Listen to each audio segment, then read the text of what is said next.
Paz do Senhor. Hoje nós vamos iniciar uma playlist Reis da Bíblia. E lógico, vamos iniciar com o primeiro rei da Bíblia, Saul. Vou passar um resumo para você. Saul era filho de Quis, homem de posses de Benjamim. Saul nasceu no século 11 a.C., provavelmente 1060 a.C. Na primeira vez que aparece na Bíblia, ele já era casado com Aquinoã, tinha um filho chamado Jonatas, morava em Gibeá, a 5 quilômetros do norte de Jerusalém. Ele teve 6 filhos, 4 homens e 2 mulheres. Esse é o resumo básico da vida de Saul. Ele aparece em 1 Samuel, no capítulo 9, versículo 2, tem a sua característica física. Diz o seguinte: esse varão, falando de Quis, tinha um filho cujo nome era Saul, jovem e belo, que entre os filhos de Israel não havia outro homem mais belo do que ele, desde os ombros para cima, sobressaía a todo o povo. Essa era a característica física de Saul. O que acontece no capítulo 9? Ele e o seu moço estão à procura das jumentas do seu pai. Esses animais haviam se perdido e eles estavam buscando, e eles passam por vários territórios, até que eles chegam em um local que o moço diz: ei, aqui tem um profeta. E era muito comum consultar o profeta no mundo antigo. Eles encontram Samuel em Zuf. Só que quando eles encontram Samuel, Deus já havia revelado que viria um homem até ele e Samuel deveria ungí-lo como rei. Nós temos aqui um período de transição do período dos juízes para a monarquia. O povo havia pedido um rei e Deus agora vai dar um rei para o povo. Então Samuel, sendo juiz, sacerdote e profeta, ele vai fazer essa transição de era. Deus está usando ele e o primeiro rei então será Saul. Bem, quando Saul é ungido, ele volta para a sua casa, até tem o seu tio que pergunta ali, e Saul diz para ele: não, o profeta realmente revelou a respeito dos animais, mas ficou quieto a respeito da unção de rei. Aí no capítulo 11, após a unção, nós já temos uma guerra. O mundo antigo ele é recheado de guerras, de conquistas por território e assim por diante. O que acontece aqui? Naás, um rei, ele propôs uma aliança para que o povo o servisse. Olha só, que todo homem aceitasse de ter o seu olho direito furado. Saul, agora, após a unção e após receber o Espírito de Deus, ele fica indignado e ele promove um contra-ataque e ele diz: não iremos aceitar. Por quê?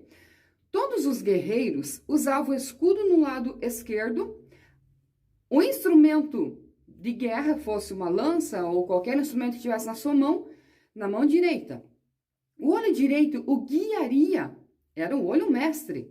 Ora, se eles aceitassem essa proposta, então eles estariam perdendo a sua dignidade e seriam inutilizados para a guerra. Já que o mundo antigo era recheado de guerra, não podia aceitar. A primeira guerra que ele enfrenta é contra Naás e eles ganham a guerra. Aí no capítulo 12 ainda nós temos a resignação de Samuel do seu cargo, mas no capítulo 13, guerra entre os israelitas e os filisteus. Saul novamente vence outras guerras aqui, e é interessante que no versículo 13 diz assim: então disse Samuel a Saul: agiste loucamente e não guardaste o mandamento que o Senhor teu Deus te ordenou. Ora, no meio dessa guerra nós temos um problema, porque Samuel se demorou um pouco e Saul foi e fez o sacrifício. Opa, já deu um impasse aqui. Perceba que a unção de Saul era de rei e não de sacerdote. Ele não poderia ter feito isso. Aí o versículo 14 diz assim: porque agora não subsistirá o teu reino, já tem buscado o Senhor para si um homem segundo o seu coração. Olha só, ele estava reinando há uns 2 anos aqui, e por ele tomar essa atitude de não saber o seu lugar, o que nós vamos ver no decorrer da história e na vida de Saul é que ele foi um líder, ele foi um guerreiro, ele foi um militar, mas quando se trata de espiritualidade, ele é totalmente fraco. E é isso que vai ser o problema na vida de Saul. Aí nós temos também no capítulo 14, a partir do primeiro versículo, a vitória de Jonatas sobre os filisteus. quando ele e o irmão, um pajem dele, um amigo ou um irmão, como a Bíblia chama, eles vão e atacam e vencem. Depois, nós temos, a partir do versículo 24, o atrevido voto de Saul. O que Saul fez? O povo estava na guerra, promoveu um jejum. Não era momento de jejuar.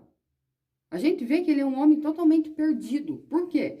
Eles precisam estar atentos, os homens precisam lidar com a pressão, com a tensão em que eles estão vivendo, de atacar, de viver ou de morrer. Lá vai Saul e determina que todo mundo deveria jejuar. Bem, Jonatas, não sabendo do que o seu pai havia falado, chega num lugar, toca com uma vara no mel e põe na sua boca. Quando o mel entra na sua boca, a Bíblia diz que se aclararam os olhos.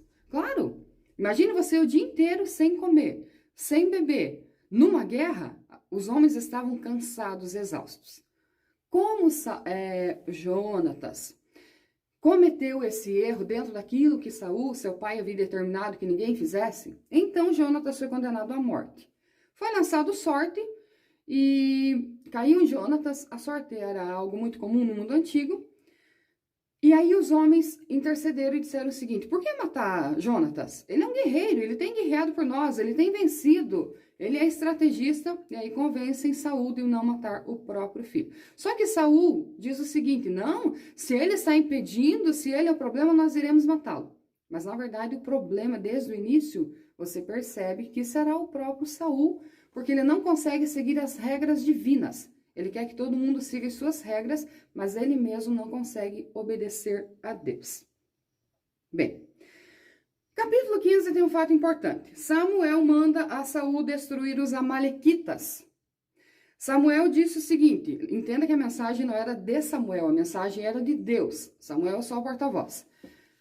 Ainda que Deus colocou um líder militar, que era Saul, como o rei tinha pedido, mas o profeta continuava instruindo o povo. O que aconteceu aqui?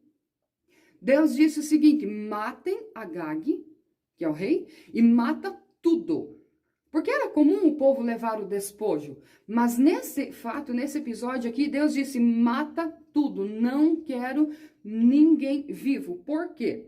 Isso está no capítulo 15, versículo 2. Eu me recordei do que fez Amaleque a Israel, como se ele opôs no caminho quando subia do Egito. Lembra da peregrinação?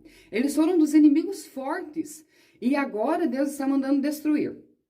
Saul vai obedecer em partes. Destrói o povo, mas ele traz o gado, ele traz ovelha e ele não mata o rei, ele fica com dó. Aí Samuel chega e diz para Saul: você fez o que Deus mandou? Fiz. Aí Samuel diz para ele: por que eu estou ouvindo balido de ovelhas? Você não fez o que era para fazer. E aí Saul diz o seguinte: não, foi a pressão do povo, ele joga nas costas do povo, mas ele era o líder. E aí ele diz o seguinte: não, o povo decidiu trazer para nós, oferecer a Deus. E aí se cumpre no versículo 22 do capítulo 15, quando diz: eis que o obedecer é melhor do que o sacrificar, o atender melhor que a gordura de carneiros. Porque a rebelião é como um pecado de feitiçaria, e o porfiar como iniquidade e idolatria. Aí Samuel diz para ele assim, ó: por que você rejeitou a palavra do Senhor? O Senhor rejeitou a você. Perceba que no capítulo 3, ele vai fazer sacrifício que não era para ele fazer. No capítulo 15, ele desobedece novamente e Samuel o repreende novamente. Bem, quando o Samuel está saindo, Saul intercede, implora e diz: não, por favor, não me deixa, o que o povo vai pensar? E ele toca na veste de Samuel e a veste acidentalmente se rasga. Daí no versículo 28 diz assim: então Samuel lhe disse: o Senhor tem rasgado de ti hoje o reino de Israel e o tem dado ao teu próximo melhor do que tu. Como que Saul vai lidar agora com isso? A partir do capítulo 16, entra a unção de Davi, quando o próprio Deus manda que Samuel, o profeta, desça até a casa do belemita e unja Davi para ser o futuro rei de Israel. Não vou entrar nesse detalhe, porque sendo Davi o segundo rei de Israel, farei a biografia dele também. Capítulo 16 e versículo, a partir do 14 ao 23, Aqui fala da perturbação de Saul. Saul está perturbado, aí os servos dizem o seguinte: ei, traz alguém para tocar, para te acalmar. No Velho Testamento tem o tocador, o cantor e o tangedor. Se você quiser saber a diferença dos três, eu já fiz um vídeo sobre esse assunto, procure no YouTube, sobre música. O que acontece? O tangedor era alguém que adorava a Deus. Então trouxeram Davi tocava a harpa, cada vez que Saul ficava atormentado por espíritos malignos, Davi tocava e ele se acalmava. Olha o que diz o versículo 23. E sucedia que quando o espírito mal da parte de Deus vinha sobre Saul, você vê uma pessoa perturbada, você vê, usando os termos do século 21, parece até um esquizofrênico. Davi tomava a harpa e a tocava com a sua mão, então Saul sentia alívio e se achava melhor e o espírito mal se retirava. Claro, se aquela perturbação saía, ele iria se sentir melhor. Mas a guerra continua. Capítulo 17. Guerra entre os israelitas e filisteus. Os filisteus eram inimigos natos do povo de Israel, então virava e mexia, eles estavam guerreando. Jessé envia Davi a seus irmãos a partir do versículo 12 do capítulo 17. A partir do versículo 23, tem o fato de Golias. Lembra? Jessé mandou Davi levar o suprimento, o mantimento para os seus irmãos que estavam na guerra. Ele chegou, ele viu Golias, ele ficou indignado e ele disse: não, eu não vou aceitar essa situação. Aí, ele guerreia contra o gigante, como você conhece a história, ele vence, ele corta a cabeça do gigante, só que esse gigante estava há dias afrontando o povo de Israel. Gente, quando isso aconteceu, olha só, no capítulo 18, a partir do versículo 7, ali vai falar que as mulheres cantando e dançando, como era algo comum no mundo antigo, as comemorações, essas mulheres cantaram, no versículo 8 diz assim: Saul se indignou e aquela palavra pareceu um mal aos seus olhos. Por quê? Porque elas diziam assim, ó, Saul matou os seus milhares, mas Davi matou os seus 10 milhares. Poxa, Davi era o tocador, Davi era o servo, entende? Era o pajem de armas de Saul, agora estão dando mais honra para ele. Você percebe que ele é uma pessoa perturbada, ele está distante de Deus, ele está na liderança nacional, mas nada de espiritualidade.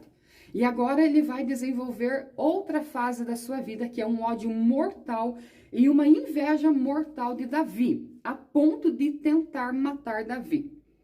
A partir do versículo 17 diz assim, ó, Saul intenta matar Davi pela astúcia. Ele queria dar para Davi a sua filha mais velha, que se chama Merab. E Davi disse o seguinte: não, eu não posso casar. Aí Davi coloca a sua condição social. Eu sou pobre, olha a minha família, olha a minha situação, porque tinha que pagar um dote. Davi não tinha condição de pagar o seu dote. Mas, a partir do versículo 20, quando Saul fica sabendo que a sua filha Mical gosta de Davi, ele viu uma oportunidade. E aí ele manda os servos convencer Davi. E os servos convencem Davi. Aí o rei diz o seguinte: você não precisa pagar o dote. É só você me trazer 100 prepúcios de filisteu. Lembre que os filisteus eram inimigos, Davi já tinha matado Golias, Davi já estava marcado por eles. Isso foi uma astúcia de Saul para matar Davi. Davi foi junto com os seus homens e não trouxe 100 prepúcios, ele trouxe 200, ele trouxe o dobro. Aí Saul fica meio receoso porque ele tentou matar Davi e Davi se superou.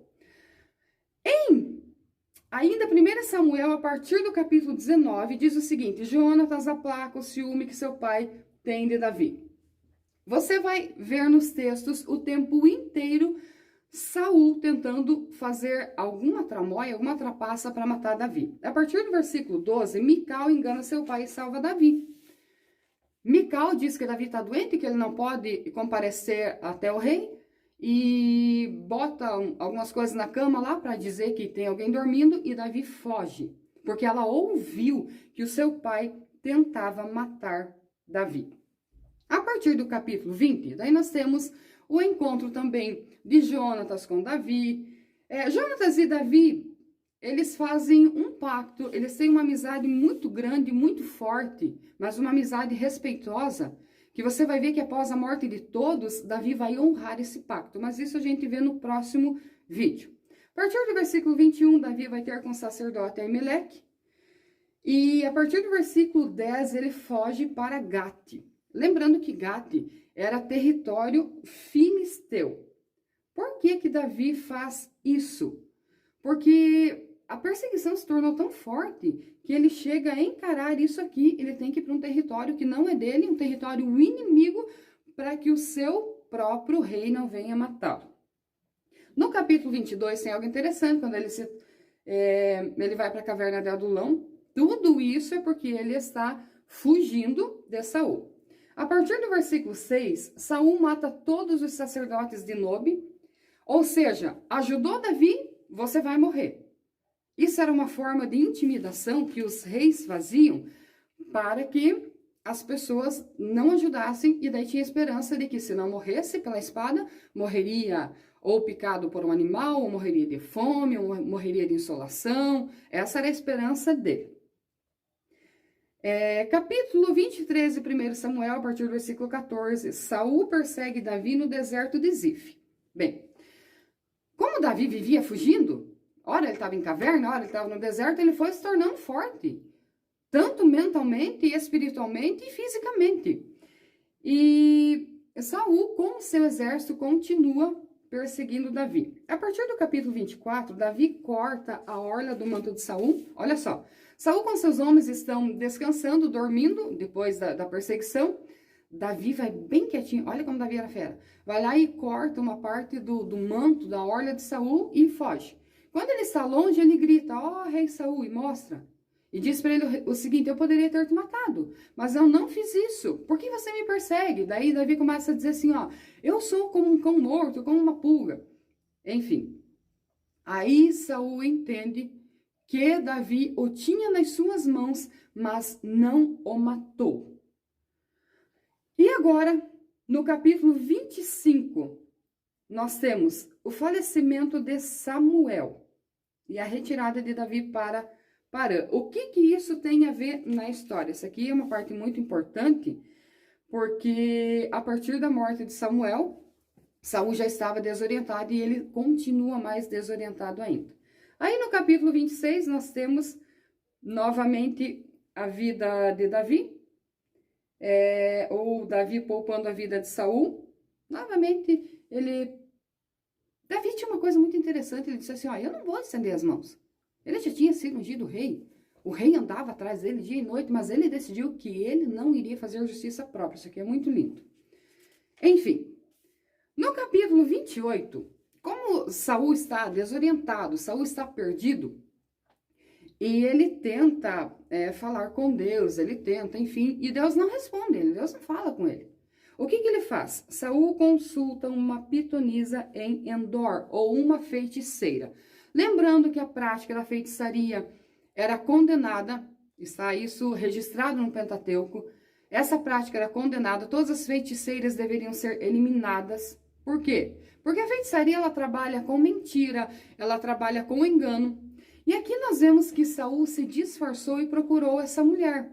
E ela reconheceu ele. Lembra que a característica física dele, ele era maior do que todo mundo. Então, automaticamente, se viu ele, mesmo disfarçado, ela já percebeu que era ele. Aí ela diz o seguinte, por que você veio aqui tentar me matar? E ele diz, não, consulta, porque eu preciso de uma resposta. Aí a Bíblia diz que surgiu um ser que eles deduziram que fosse Samuel. Se Deus condena a feitiçaria, Deus não falaria através de uma feiticeira. Então, eles entenderam que era Samuel, porque era um ser um velho com uma capa. Ah, então é Samuel. Tudo que esse ser falou aconteceu. Por quê? O juízo de Saul já estava decretado pelo próprio Deus. Vamos à frente, então? Agora, no capítulo 30, nós temos também a Ziclag, quando Davi defendeu, enfim. E agora, no capítulo 31, nós temos a matança dos israelitas e a morte de Saul. Vamos ao último episódio, então, da vida de Saul. Como que ele morreu? Em batalha contra os filisteus, ele está guerreando e os inimigos começam a prevalecer, matam seus filhos. E quando ele se viu acuado, ele se viu encurralado, ele diz para o seu pajem, lança a tua espada sobre mim, me mata. E o pajem ficou com medo, ele disse, não, eu jamais vou fazer isso, matar o rei. E a Bíblia diz que o próprio Saul se suicidou. Então isso está em 1 Samuel, no capítulo 31 e no versículo 4, a última parte diz assim, porém seu pajem de armas não quis, porque temia muito, então Saul tomou a espada e se lançou sobre ela. Versículo 6. Assim faleceu Saul e seus 3 filhos, e o pajem de armas, e todos os seus homens morreram juntamente naquele dia. Versículo 10. Agora, no outro dia, os filisteus vieram para recolher o despojo. O que é o despojo? Tudo que era de bom. Ali tinha roupa, ali tinha comida, ali tinha arma. O que eles tivessem, o povo levava. Era assim que as nações antigas, ou cidades-estado, no caso, se enriqueciam. Quando eles chegaram, eles encontraram a família de Saul morta. Cortaram as suas cabeças, levaram e colocaram sobre um muro. Isso está no versículo 10. Puseram suas armas no templo de Astarote e seu corpo o afixaram no muro de Bet-sean, ou seja, um espólio de guerra. Aqui está o rei. Olha o que diz o versículo 11. Ouvindo isso, os moradores de Jabe-Gileade, que foi a primeira cidade que Saul defendeu, ouvindo eles o que os filisteus fizeram, todo homem valoroso se levantou, caminharam toda a noite e tiraram o corpo de Saul e seus filhos do muro. Vindo a Jabes, os queimaram, tomaram seus ossos e os sepultaram debaixo de um arvoredo em Jabes e jejuaram 7 dias. Então você compreende algo muito interessante aqui. Esses homens o honraram depois da sua morte. Vamos concluir com uma reflexão, porque o objetivo é passar a biografia, mas vamos concluir com uma reflexão. Saul foi chamado por Deus? Foi. O que aconteceu com Saul? Ele não soube dividir a parte administrativa da parte dos seus sentimentos e do governo teocrático. Porque ainda que o povo pediu um líder, um governo, quem manda na terra, quem manda no universo é Deus. Não adianta eu querer tomar atitudes próprias. Saul desrespeitou a Deus e assim como Deus deu o reino, Deus tirou. Segundo, Saul teria que guerrear, como ele guerreou contra vários povos, e você vê isso na descrição dos textos, ele deveria continuar guerreando contra os inimigos. Ele esqueceu dos inimigos e ele transformou tudo numa guerra pessoal contra Davi. Então é muito importante compreender isso. Saul se perdeu no orgulho, na arrogância, na sede de poder e na inveja. Perceba que independente do posto em que uma pessoa esteja, se ela não honrar a Deus, se ela não respeitar a Deus, ela irá se perder nas suas próprias atitudes. Ele foi ungido como rei, não como sacerdote. Ele não deveria de ter ultrapassado, de ter passado na frente de Samuel. E Deus não permite quando eu e você tomamos atitudes assim. Então aprendemos uma lição muito dura com Saul, que apesar do chamado, a gente pode se perder no processo. Que Deus te abençoe e seja enriquecido com essa história. E na sequência nós veremos os outros reis. Deus te abençoe. Em nome de Jesus.